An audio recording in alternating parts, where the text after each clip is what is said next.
Hi everyone. Hey, getting ready to get out today and do a bit of running errands and go for a prayer drive around Dallas-Fort Worth. But I wanted to take a moment before I set out just to visit with you about kind of an early warning, if you will, about the situation with COVID-19 and a bit of a danger of it turning into post-traumatic stress disorder. And what do I mean by that? Well, it has to do with our design.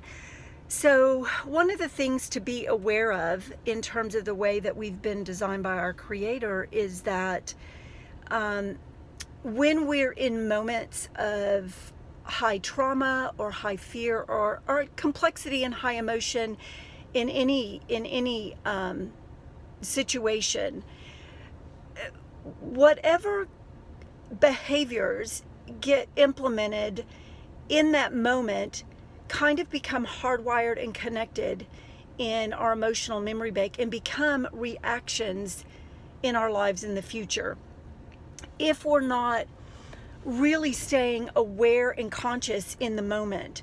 So for example, let's say that you're walking through the yard and a snake slithers past you, and a week from now you step on a garden hose. You're going to have one of those knee-jerk reactions because of that moment where you were startled by the snake. Or let's say that as a young child, maybe a young boy is loving on a new pet, a new cat, a new puppy, and drops the kitten or the puppy, and the pet is fine, but in that moment there's a bit of a trauma, a bit of fear. And so in the future, as a young man, someone is handing him his newborn child for the first time. He might just get a little bit of that sense of fear. That's kind of how our minds work. If we're not aware and conscious of the things that are kind of being programmed together in those moments, the meaning that things are being given. So when we look at this COVID situation and we look at, we're being bombarded by all of this information and all of these suggestions for how we should be guarding ourselves and protecting ourselves. And I'm not saying anything is off or amiss or wrong or right, or it really is irrelevant in terms of what I'm talking about.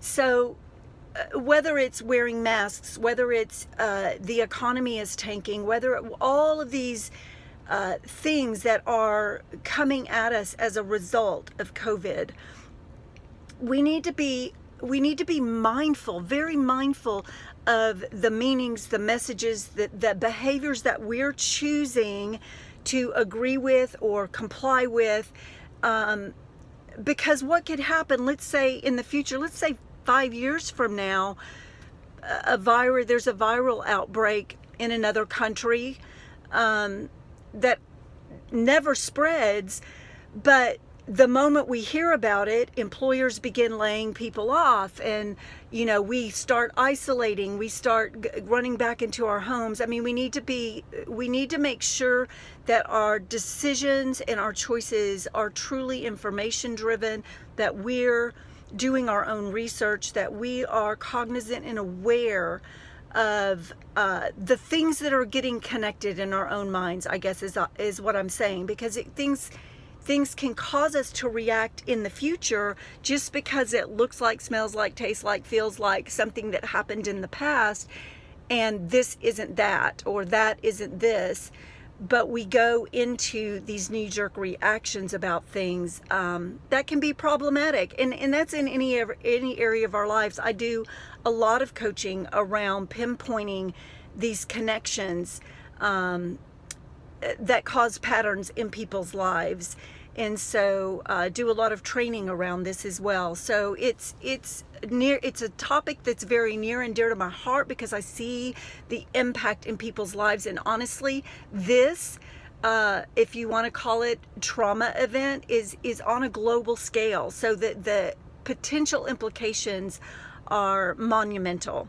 So anyway, I hope you guys are having a wonderful Sunday. It's May 3rd, 2020. It's beautiful here. I'm going to get out and go for a drive and enjoy the beauty. I hope that you're enjoying your day, and just be mindful and pay attention and aware of the choices that you're making in the midst of this situation.